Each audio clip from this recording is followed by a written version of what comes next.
Boa noite a todos, sejam todos muito bem-vindos. Nós faremos uma breve leitura, antes da oração inicial, do livro Deus Contigo, de Clayton Levi, pelo Espírito de Augusto. Terapia do perdão. Se deseja saúde integral, aprende a perdoar. O ressentimento é ácido que desgasta as fibras da alma, abalando o equilíbrio físico. A mágoa é tóxico paralisante, que interrompe a clareza de raciocínio e fragiliza o corpo. Pense em quantas vezes precisaste da compreensão alheia e constatarás a importância da tolerância na tua vida. Quem cultiva sombra acaba retido na escuridão, mas aquele que já descobriu a importância de esquecer o mal para cultivar o bem, vive em plena luz, recolhendo saúde e paz, hoje, amanhã e sempre. Queixas. Não permitas que a queixa faça morada em tua alma. Quem cultiva o espírito de reclamação enxerga o mundo por uma lente deformada, que altera a visão da realidade. Uma fonte insalubre constitui fator de contaminação a todos que buscam sua água. Claro que o desabafo entre amigos faz parte da convivência humana. Entretanto, quando a queixa é injustificável e pertinaz, passa a dominar o caráter. Tem-se instalado um vício moral de consequências imprevisíveis. Assim, segue servindo no bem, fazendo o melhor no teu alcance, na certeza de que o verdadeiro bem não exige nada em troca, nem se queixa da estrada em que se segue. Que todos tenham uma boa palestra. Que assim seja.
Queridos irmãos e irmãs, uma boa noite para todos nós.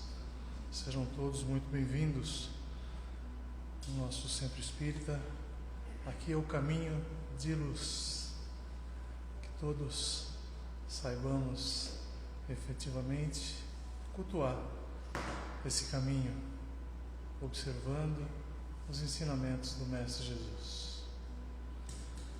Vamos elevar os nossos pensamentos, então, a Deus e a Jesus e agradecer. Pai de divina bondade,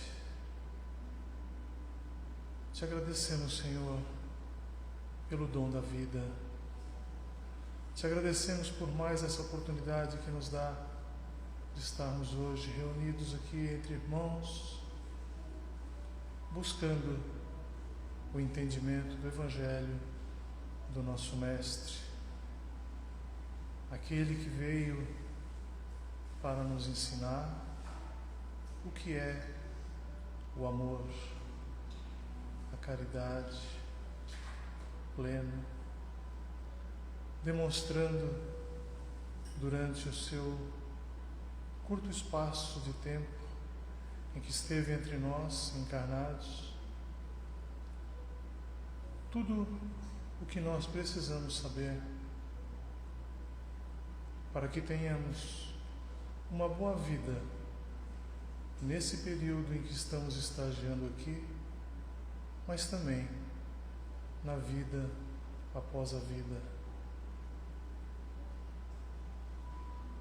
Ensinamentos esses que nos foram e nos são esclarecidos ainda mais através da doutrina dos Espíritos, esses irmãos maravilhosos que vieram e que vêm nos dar o testemunho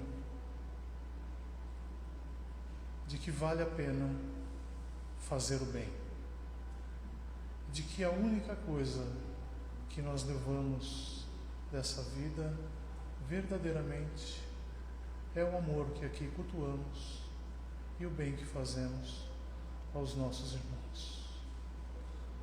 Assim, agradecemos a Deus, a Jesus e aos bons espíritos que nos acompanham, que se fazem presente e que ora estão trabalhando em cada um de nós de acordo com o nosso merecimento e necessidade. Por isso a gente pede a permissão ao alto para dar por início a exposição doutrinária da noite de hoje. Que assim seja. Hoje conosco, para a nossa palestra, nós temos o nosso irmão Tony Botega, do Centro Espírita Allan Kardec. Seja bem-vindo, Tony. Uma ótima exposição para todos nós. Obrigado.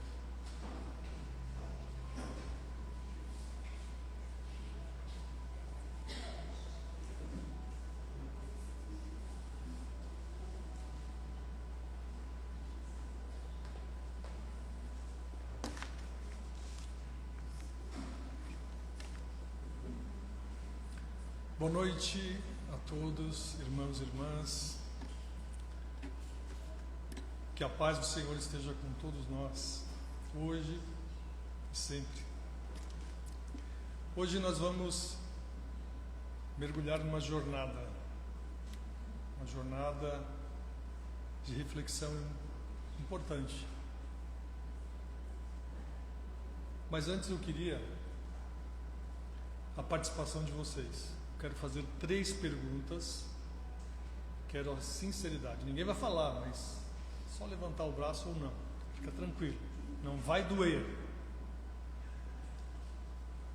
A primeira pergunta é o seguinte. Olhando por esse auditório, essa plateia, eu queria perguntar: quem aqui não acredita em reencarnação? Levanta o braço, por favor.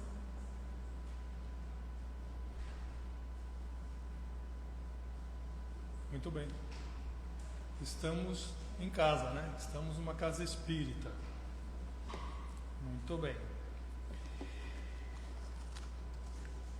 E realmente é como imaginávamos, porque quase todos aqui certamente aceitam a condição do retorno da alma sucessivamente através dessa jornada. Mas agora eu vou fazer a segunda pergunta. Levante a mão, por favor. Quem acredita que a reencarnação foi uma descoberta, uma revelação exclusiva da doutrina espírita? Levanta o braço.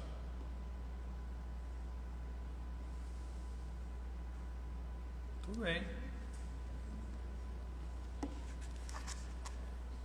Porque hoje eu vou também demonstrar aqui que essa verdade, ela é muito, muito mais antiga do que nós possamos imaginar. E coube ao Espiritismo a função, a missão de organizar e trazer até nós hoje, de uma maneira sem mitos, com uma transparência muito maior. A terceira pergunta e última, não vou mais incomodá-los. Quem acredita que a ciência oficial, essa ciência dos laboratórios, das universidades, quem acredita que a ciência aceita ou não aceita totalmente a reencarnação? Que não estudou ou não estuda a reencarnação? Levanta o braço. Quem acredita que a ciência não está nem aí? Senhora? A senhora levantou assim um pouquinho. Não é que ela não está nem aí. Provavelmente ela ainda não se convenceu ainda. Não se convenceu, né? Mas você acha que tem alguma ciência estudando ela fortemente? Nós vamos ver isso. Calma, minha irmã, não fica nervosa. É justamente por aí que nós vamos levar a nossa exposição. Nós vamos percorrer 3 caminhos, baseado nessas respostas que vocês deram. Primeiro, o caminho da história, o caminho do dogma e o caminho das evidências. O da história, nós vamos ver que a reencarnação, ela tem uma origem milenar, muito maior do que nós possamos imaginar. E que os filósofos gregos, por exemplo, já falavam abertamente desse conceito. Quanto ao dogma, nós vamos entender que essa ideia foi escondida do nosso Ocidente, porque o Oriente sempre entendeu como uma verdade, mas o Ocidente, onde nós estamos, ela foi escondida. E nós vamos mostrar isso, porque os motivos foram de poder e política. E as evidências, nós vamos mostrar que universidades de prestígio no mundo estudam e descobriram de forma com metodologia científica, ao investigar crianças que relatam vidas anteriores. Então, basicamente é isso que nós vamos fazer hoje aqui, nessa jornada da alma, trabalhando esses aspectos da história, da ciência em relação à reencarnação.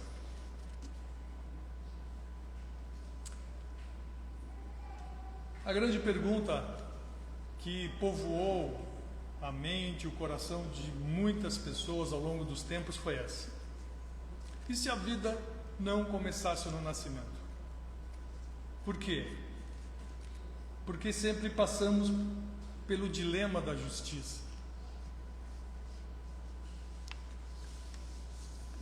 Porque nascem uns com um berço de ouro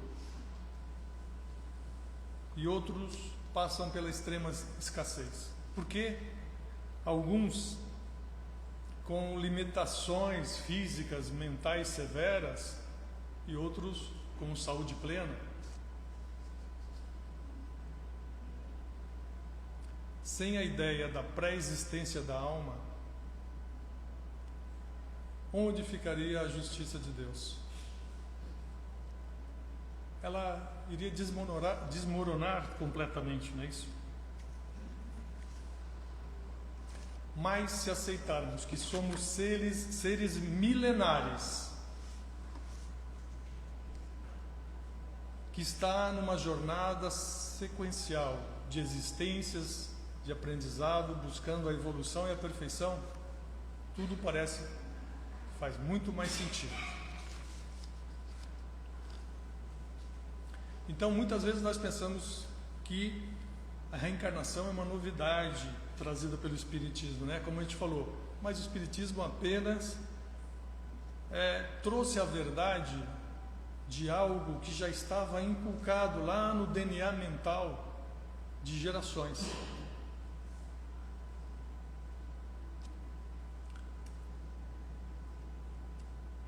Opa, para frente. Então está ali, é uma intuição milenar, porque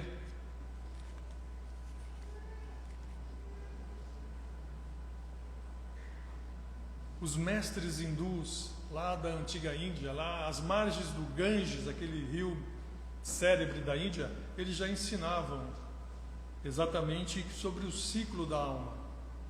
Do mesmo modo, como nós já citamos, os grandes pensadores gregos, como Platão, Sócrates, do mesmo modo ensinavam a aprender, em essência, a recordar que a alma já viveu. E Pitágoras, especificamente, era mais ainda incisivo. Ele falava na transmigração como um processo, transmigração da alma como um processo de purificação. Então a humanidade sempre sentiu que o eu não se apaga no último suspiro ali da morte.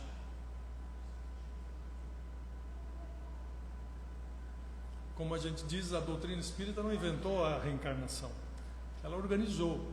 Então, esse foi o papel do mestre Kardec.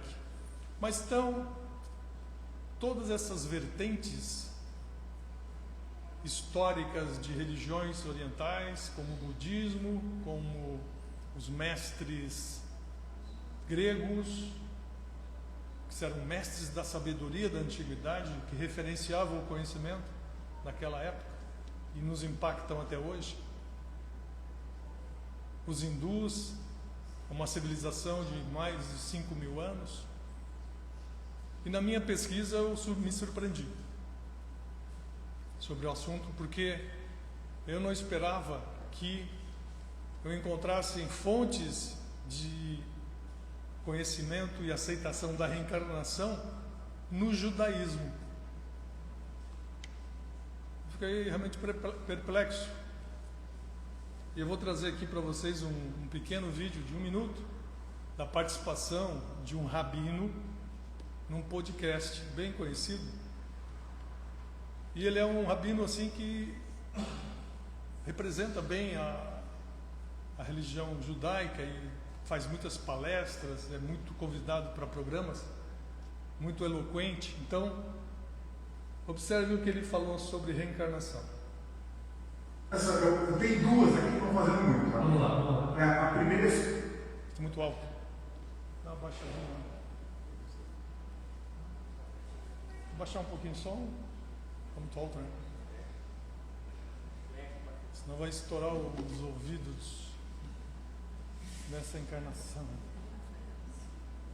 Deixa eu baixar um pouquinho. Show? Vamos lá. Reencarnação. Então, o que o judaísmo tem? Um pouquinho mais alto. Se você nasceu, você precisa retificar algo que você não retificou. Senão você não precisaria ver o mundo todo. Quando a criança nasce chorando, é porque realmente é difícil para a alma ter que voltar para cá. Veio, então precisa retificar algo que não foi retificado. No Zohar, praticamente está escrito exatamente todo o ciclo da reencarnação. É mais uma chance, segue uma chance que Deus dá para que a alma possa retificar o que não foi retificado na vida anterior. Por isso que os desafios que você vive hoje, os testes que você vive hoje não são iguais aos meus. O que são esses testes, esses desafios? A bondade. Não tem bondade maior do que esse teste de desafio que vai fazer você retificar o que você veio para o mundo para retificar. Essa é a visão correta. Ontem a Bíblia Ramanada está dada. Tudo que Deus faz é benéfico, é bom, porque Ele é a bondade infinita. Nossa visão limitada muitas vezes não consegue enxergar, mas isso faz parte intrinsecamente da sua missão aqui na Terra. Sem esse desafio, você não vai ser quem você nasceu para ser nessa existência. Opa. Interessante que a argumentação é plenamente coerente com o que o Espiritismo coloca, né, em termos da ideia da reencarnação. Perfeito.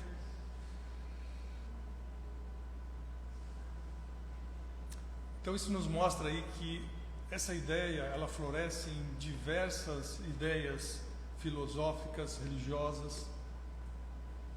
E nós vamos ver agora esse quadro que faz um resumo exatamente de todas essas vertentes e os termos que eles usavam no passado lá. Na Grécia era a transmigração ou mentepsicose. Claro que eles tinham um conceito de possibilidade de retorno da vida, não só em humanos, mas em animais. Aspecto que o Espiritismo, através dos espíritos superiores, falaram que não é isso, não é possível. A alma não retrograda, ou seja, ele pode estacionar, mas ele não volta atrás, ele só anda ou fica estacionado. Enfim, budismo fala em renascimento, hinduísmo fala em transmigração, a Cabala, através do judaísmo ortodoxo, ele fala no Jiu-Gu, né, que é esse foco no cumprimento das missões divinas. Então é esse aspecto que é importante a gente ver como a ideia da reencarnação é bem antiga, muito, muito acima, às vezes, da nossa ideia, que muitos podem achar que nasceu com o Espiritismo, e não foi isso. Falar um pouco agora de história, para nós chegarmos na questão do dogma, do problema do Ocidente. Porque todas essas religiões e filosofias, elas são do Oriente, da Ásia, ali do Oriente Médio para cima, né? Então vamos lá. Aconteceu esse fato. 380 depois de Cristo, o imperador Teodósio I declarou finalmente o cristianismo como religião oficial do Império Romano. Fato importantíssimo. Os romanos, que combateram tanto os cristãos, no fim, aos poucos foram adotando, e finalmente esse imperador adotou o cristianismo como religião oficial. 15 anos depois, esse mesmo imperador desencarna e os seus sucessores resolvem dividir o Império Romano em Império Romano do Ocidente e Império Romano do Oriente. O Ocidente com sede em Roma, o do Oriente com sede, ali diz Bizâncio, que é mesmo nome que depois se transforma em Constantinopla, e hoje é a cidade de Istambul, na Turquia, mesmo lugar. Então, o Império Romano se divide, 15 anos depois da morte de Teodósio. Aí vem outro fato importante da história. 476 depois de Cristo, temos a queda do Império Romano do Ocidente. Os bárbaros germanos, liderados por Odroarco, depois de várias tentativas, derrubam o imperador do Império Romano do Ocidente.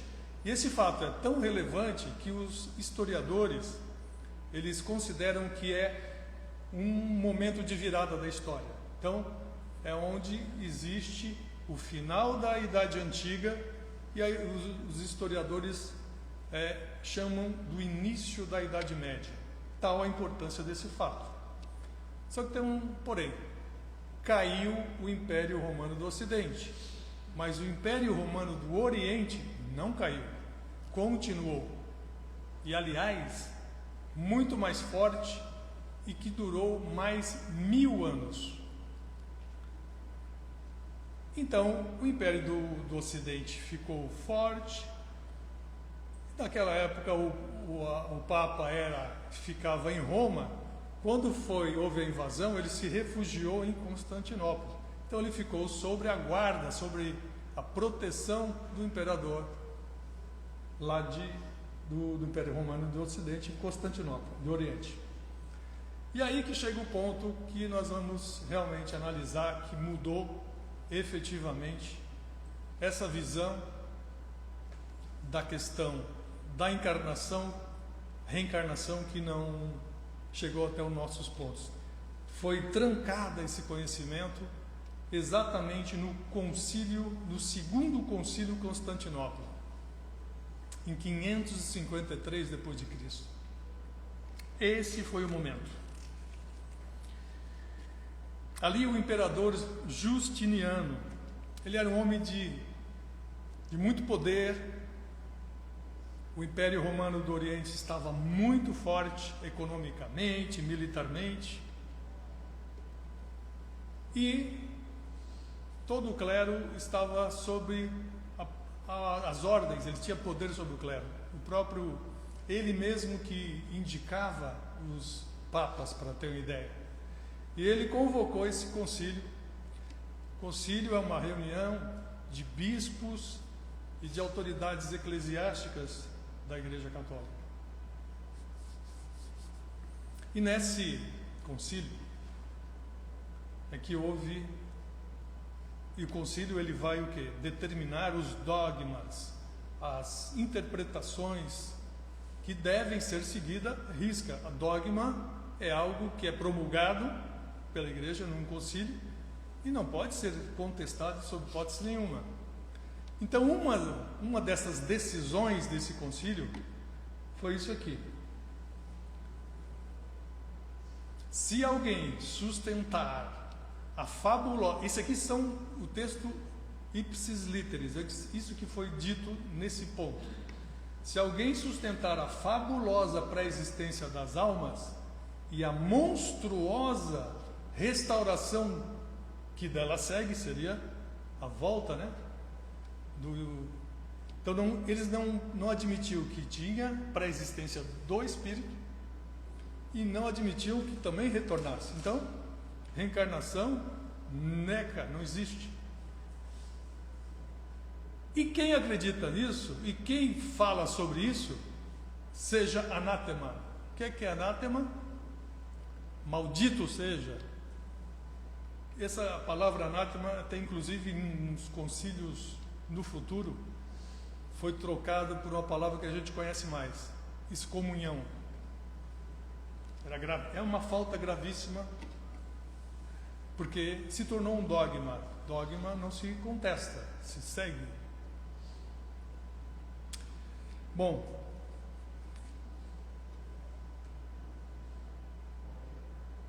então a rejeição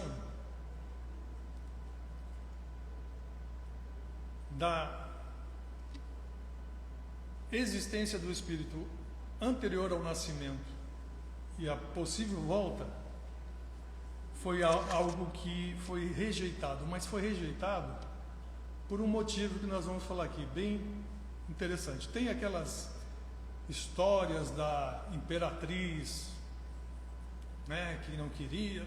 Não, isso não é o fato mais importante. O importante é o seguinte: foi uma decisão muito mais comezinha, mais voltada para o domínio e o poder. Olhe bem. Foi uma decisão estratégica. Olhe bem, olhe bem. O raciocínio era: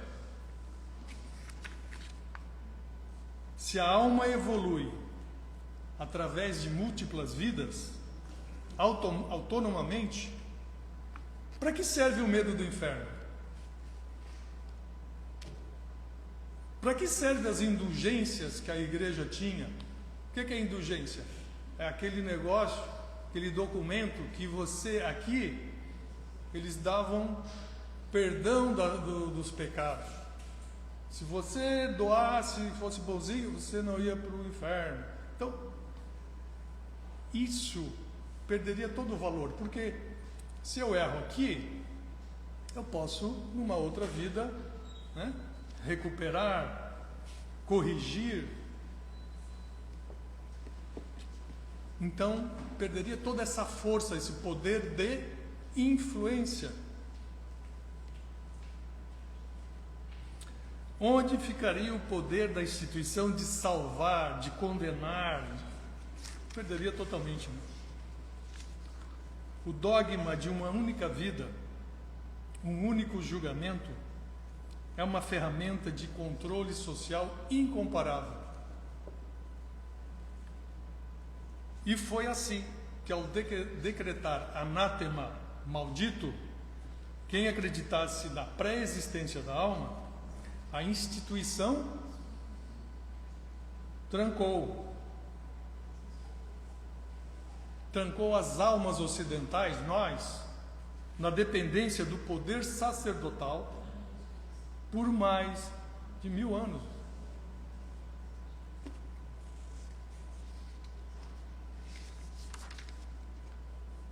Então essa é a verdade e o dogma.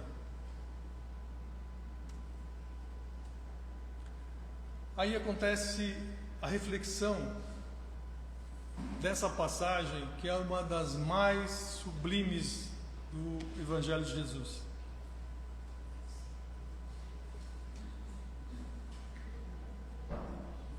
O diálogo noturno de Nicodemos e Jesus. Nicodemos era um doutor da lei, era uma pessoa que tinha alta patente dentro das estruturas judaicas da época.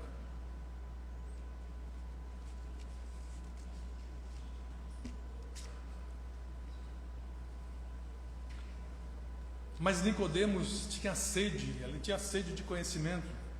Então ele chegou para Jesus e nessa conversa pode um homem voltar? Desculpa. Jesus diz nessa conversa: em verdade vos digo, que se alguém nascer de novo, se não nascer de novo, não pode ver o reino dos céus. Jesus disse claramente: quem não nascer de novo não poderá ver o reino dos céus. Ou seja, o que é o reino dos céus? É a perfeição, né? Se a gente não renascer e aperfeiçoando o Espírito, não vamos chegar na perfeição, ou seja, o reino de Deus, o reino dos céus.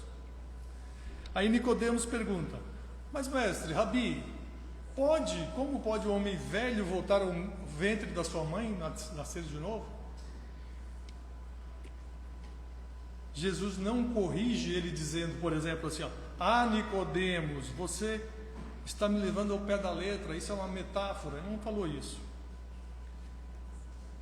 Ele afirma que é uma lei natural. Olhe bem, é necessário nascer da água. O que é água? Matéria.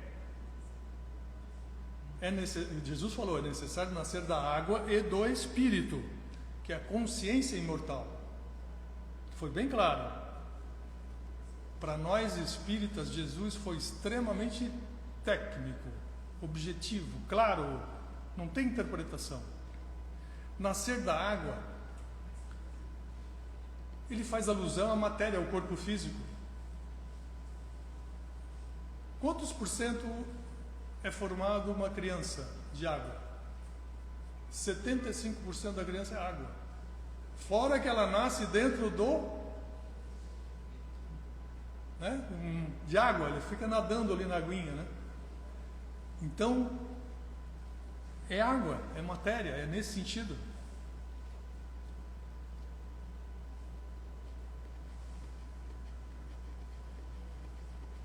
Nascer de novo não é uma escolha religiosa. É o funcionamento pleno da lei evolutiva. Não tem como. Nós nascemos simples e ignorantes, como ensina a doutrina, e vamos chegar à perfeição. Quanto mais nós nos esforçarmos, mais rápido vamos evoluir. Mas a palavra ganha forma ali no século XIX. Chegamos lá em 1857, abril de 1857, quando professor Rivaio, Allan Kardec, lança o Livro dos Espíritos. E ele sabia que uma ideia como essa no mundo ocidental precisaria de uma palavra nova, porque era uma ideia nova para nós aqui no Ocidente. Então ele criou o termo reencarnação. Vejam, todo mundo hoje fala, inclusive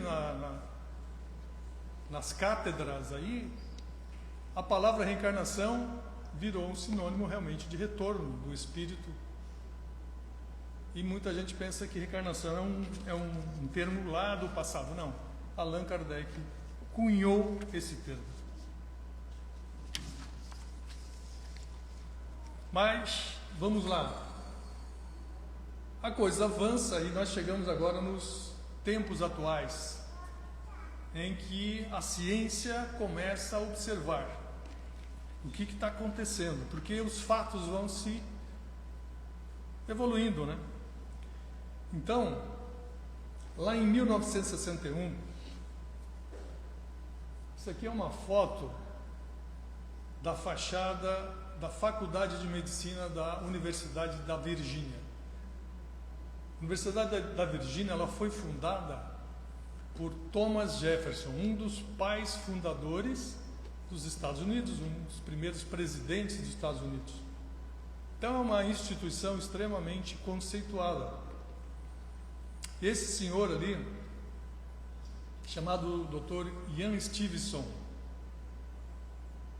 ele, em 1961, ele fez um artigo baseado numa história que ele viu e investigou de uma criança que lembrava de histórias, contava de vidas passadas, e aquilo impactou ele, ele foi investigar e fez um artigo científico e publicou. Uma pessoa, e aí tem dedo lá de cima, um sujeito chamado Chester Carlson. Esse sujeito nada mais nada menos do que é o inventor da máquina Xerox. Ele se tornou um homem multimilionário. Leu esse artigo do professor Ian, se encantou e começou a fazer inclusive viagens com o Dr. Steve para fazer as investigações, porque essas investigações não eram só nos Estados Unidos, vinham relatos de vários lugares do mundo. Em 63, o Carlson ele vem a desencarnar, mas antes de desencarnar ele doou milhões para a causa do Dr. Stevenson. E com esse recurso ele fundou na Universidade da Virgínia um departamento inteiro com pesquisadores para estudar os fenômenos. Além desses, também os de quase morte e também de paranormais, que eles chamam lá na época, né? E com esses recursos, esse Dr. Ian, ele pesquisou por 40 anos profundamente a questão desses relatos sobre crianças que falavam de vidas passadas.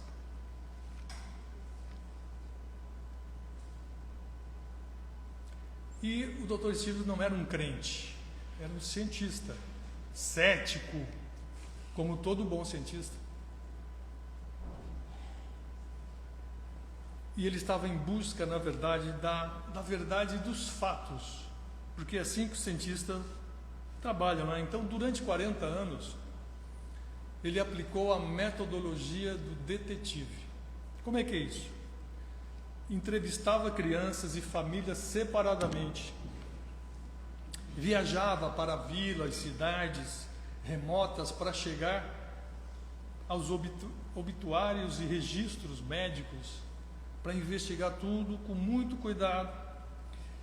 E o mais impressionante, ele conferia laudos de autópsia para ver as feridas da morte da personalidade anterior.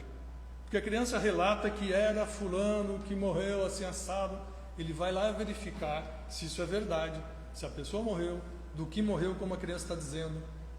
Então era uma pesquisa extremamente profunda. Então isso não é misticismo, né? Isso é a ciência forense atuando na busca da espiritualidade, das causas da espiritualidade, né? Então o Dr. Ian ali, como diz, ele publicou mais de 200 artigos científicos ao longo da carreira dele. Mas ele chegou um momento que ele aposentou e aí veio o sucessor dele. E o bastão foi passado para esse cidadão, Dr. Jim Tucker, professor e psiquiatra de neurociência da mesma universidade da Virgínia. Então, seguiu o caminho. Então, se o professor Stevenson, o Dr. Stevenson, ele era um detetive de campo, pesquisou, o Dr. Tucker, ele pegou essa montanha de conhecimento, de dados, de pesquisas, e ele se tornou o analista dos dados. Ele digitalizou décadas e décadas de trabalho do professor Ian na universidade, né? E hoje ele possui um vasto material das mais de 2.500 casos estudados, pesquisados, catalogados, comprovados de relatos de vidas anteriores por crianças. E o que a estatística do Dr. Tucker hoje mostra? 3 padrões, 3 maneiras que vale a pena a gente observar. Primeiro, o padrão da morte violenta. Mais de 70% dos casos, a vida anterior terminou de forma súbita ou traumática. A janela da infância dos 2 a 7 anos também é algo interessante. Porque a janela da memória das crianças que relatam, ela é apenas entre os 2 e 7 anos. Não passa disso. Aliás, tem vários vídeos que eles mostram, eu vi vários vídeos na internet, no YouTube, tem dezenas, centenas de vídeos. E todos eles assim, a criança pequena faz o relato, eles fazem uma gravação, depois de 10 anos, não se lembra de mais nada. Acabou. Interessante. É isso aqui. É uma janela só. E nós vamos saber daqui a pouco por que isso. O terceiro ponto, a prova física, né? Que é marcas de nascença, marcas daquela causa da morte que eles foram lá identificar no obituário, checa com marcas no corpo da criança, defeitos congênitos. E aqui, claro, a ciência, ela precisa do tangível, né? A ciência é materialista, ela precisa de provas, precisa de evidências, e não uma ou duas, aqui são milhares.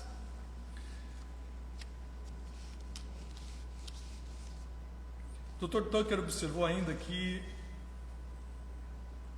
não são apenas os fatos materiais, mas ele também encontrou evidências na emoção, no emocional das crianças. Então, eles demonstravam às crianças, hoje reencarnadas, fobias, traumas relacionados exatamente com a causa da morte daquela vida que ele relata. Eu vi dos relatos no vídeo que a criança diz que ela morreu naquele atentado de 2001, 11 de setembro de 2001, daquele dos aviões da Torre Gêmeas. Ele relata exatamente o que aconteceu, a queda, tudo bem detalhado. E depois essa criança tem pavor de olhar para o edifício. Quando ela passa por um prédio, ela fica apavorada, fica nervosa, aflita, nem pensa em subir. Ficou um trauma ali. Vou contar aqui rapidamente o caso, tem um caso real. Alguém aqui viu tem um documentário de 5 episódios no Netflix chamado Vida Após a Morte? Alguém viu esse? Nesse documentário, que é baseado num livro de uma americana, no 6º episódio chama Reencarnação. Reencarnação. Quem é o protagonista que faz vários relatos? Dr. Tucker. E ele apresenta ali vários casos, entrevistando as crianças pequenas e depois elas já adolescentes. Tem um caso, já está um pouco adiantado, nem vou contar, vocês vão ver, que é o caso do menino. Vou fazer isso rapidinho para não dar muito spoiler, né?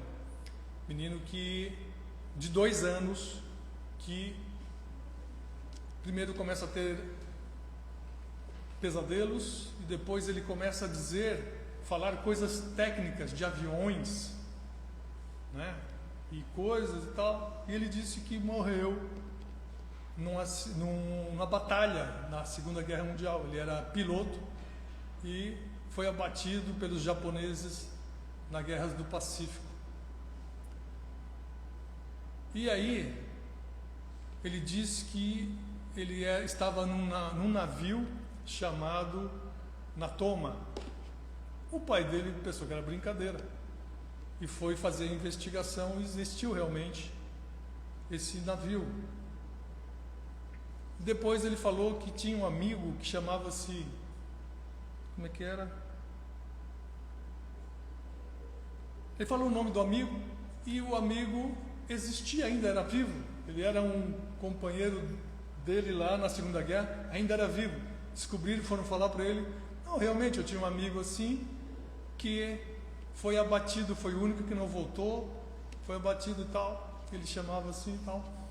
E o menino começou, pegaram várias fotos de companheiros deles, da companhia. Ele falava: esse é o fulano, esse é o ciclano. 2 aninhos. Impressionante. Então esses são alguns casos assim que realmente impressionam pela nitidez e como uma criança de 2 anos vai falar tantas coisas, tantos detalhes. Ele falava detalhes da ilha de Iwo Jima, foi onde ele foi abatido, lá perto. Detalhes, era uma coisa impressionante esse caso. Está nesse episódio do Netflix, dentre outros. Aqui, vamos falar um pouco agora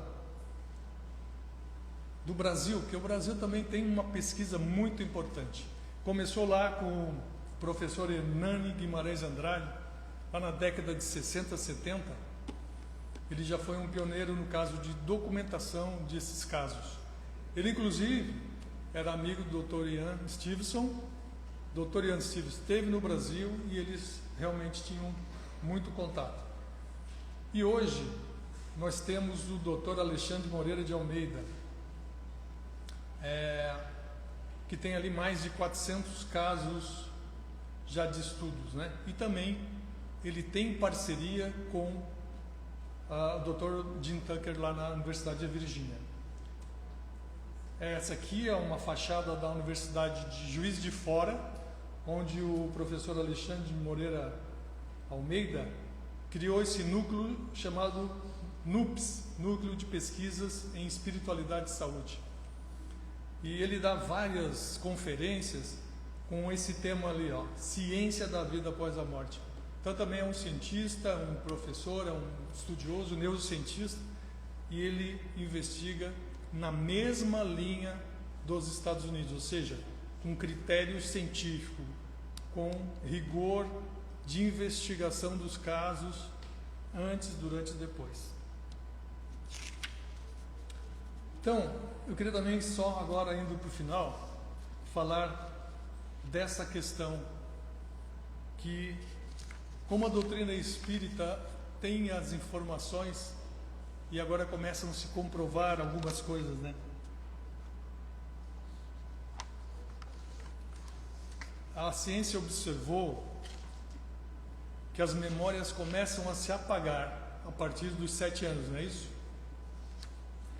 Se nós formos ler no livro Missionários da Luz, no capítulo 13, onde André Luiz relata a questão da reencarnação do espírito Segismundo. Ali, a gente vai ver que o plano espiritual nos revelou, através de Chico, algo que a ciência agora comprova. Ou seja, que é exatamente por volta dos 7 anos que diz no livro, que o processo de reencarnação se completa definitivamente e o esquecimento do passado se torna necessário para a prova da jornada. André Luiz, lá nos idos de 1950, através do Chico, já falou isso. E a ciência agora, através de milhares de casos, comprova que aos 7 anos é o processo de reencarnação se estabelece. Eu lembro, justo, é incrível, eu lembro quando eu falei para minha mãe, a única coisa que eu me lembro, aos 7 anos eu falei para ela assim, ó, poxa mãe, agora eu sinto que eu sou gente. Uma frase que me marcou. Por quê? Porque exatamente é o momento que a reencarnação se consumou. Bom, a reencarnação, então, para finalizar, não é um espetáculo de curiosidades. Ela é apenas a pedagogia do amor de Deus, a bondade dele. O Rabino falou, né? Deus é bondade, tudo é bondade, a gente que não entende às vezes. Ela nos diz que o túmulo é apenas a porta, mas o berço é a nova oportunidade. Já falamos também que o propósito da vida, a jornada da vida, é a perfeição, é a evolução. Então nós somos herdeiros de nós mesmos. E nós somos resultados daquilo que nós plantamos e vamos ser resultado no futuro daquilo que estamos plantando agora. E para encerrar, essa frase, isso aqui, quem sabe, quem não sabe, é o túmulo de Allan Kardec lá em Paris, no Père Lachaise, lá no cemitério. Nessa pedra em cima está escrito lá em cima está escrito numa escrita lá, se não me engano em latim, essa frase. E não existe frase mais perfeita para traduzir o que é a reencarnação. Nascer, morrer, renascer ainda e progredir sem cessar. Tal é a lei. Isso é reencarnação, é o processo, é o propósito da nossa vida. Obrigado a todos. Pois não. Você falou ali sobre Nicodemo, também tem Mateus 17, que os apóstolos perguntam para Jesus sobre Elias. Certo. Daí Jesus respondeu. João Batista. Veio, e vocês não me conheceram. João Batista. É isso aí. Também oficialmente já viu a Xuxa, apresentadora, né? Esse dia estava falando que a Sasha, quando tinha 3 aninhos, perguntou para ela: mãe, tu vai me bater? Ela não, filha, por que tu está falando isso? Porque a minha mãe de outra vida me batia na cabeça. Nossa. Ela falou no programa. Interessante, não sabia. É um relato interessante, ó. Então eu convido a vocês para realmente pesquisar aí bastante material, bastante vídeo sobre reencarnação e estudar, porque esse tema é fundamental na nossa vida. Muito obrigado a todos, uma boa noite, fiquem em paz, que assim seja.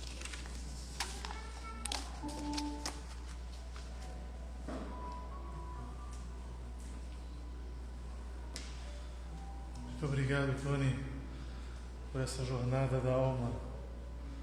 Transitar pela história sempre nos ajuda a conhecer um pouco mais sobre essa doutrina e sobre esse processo misericordioso que o Pai nos concede, que é a reencarnação. Pai amado, abençoe a todos nós, encarnados e desencarnados que nos encontramos nesse ambiente, mas também até aqueles irmãos que vêm à nossa mente, à nossa tela mental, aqueles irmãos que estão listados nos nossos cadernos de orações, quer sejam encarnados ou desencarnados. Abençoa, Senhor, todos os nossos irmãos menos privilegiados, econômico e financeiramente falando, que caminham pelas ruas, dormindo embaixo das pontes, sob marquises, doentes da alma e doentes do corpo. A cada um, Senhor, conforme o seu merecimento e necessidade, que o anjo de guarda, que o anjo protetor de cada um desses irmãos possa auxiliá-los nessa noite, para que tenham um lampejo, um flash da vossa bondade fecunda, Senhor, e que possa iluminar, trazendo luz para as trevas em que vivem ainda esses nossos irmãos.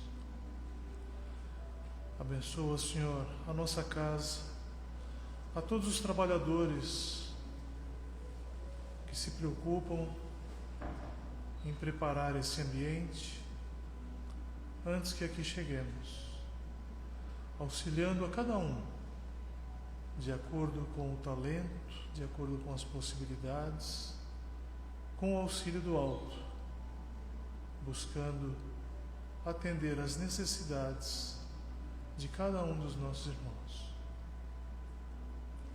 Rogamos a Ti, Pai, ao Mestre Jesus e ao benfeitor espiritual da nossa casa, que permita que encerremos a nossa exposição doutrinária de hoje, dizendo que assim seja, e graças a Deus. Seguimos então para o passe. Muito obrigado, uma boa noite.